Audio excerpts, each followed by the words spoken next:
नहमदुहु व नसल्ली अला रसूलिहिल करीम। काश आज हम समझ लें अज़मत इल्म के साथ साथ वालिदैन की खिदमत से मिलती है। वालिदैन का एक जुमला पूरी ज़िंदगी का रुख बदल देता है। हज़रत इमाम अबू हनीफ़ा रहमतुल्लाह अलैह की वालिदा ने एक मसला के बारे में कसम तोड़ने का कफ़ारा पूछा और अपने बेटे अबू हनीफ़ा से कहा, मेरे लिए फ़लाँ वाइज़ से पूछ कर आओ। हालांकि वो वाइज़ इल्म में इमाम अबू हनीफ़ा रहमतुल्लाह अलैह के शागिर्दों से भी कम थे, लेकिन माँ का हुक्म था, इमाम साहिब ने ना नहीं की, बल्कि खुद उनकी खिदमत में हाजिर हुए और उनसे पूछा।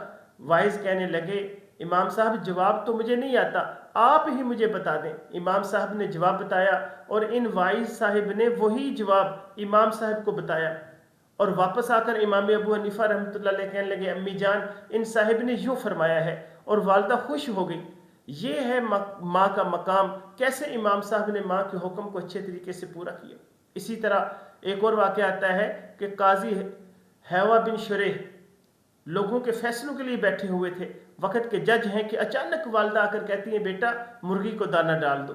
काजी हैवा बिन शुरेह फ़ौरन खड़े हो जाते हैं, ये नहीं कहते कि बाद में कर लूँगा या मैं मसरूफ़ हूँ, बस माँ की आवाज़ आई और बेटा हाज़िर।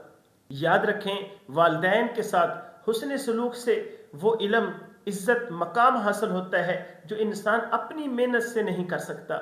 आज फैसला कीजिए।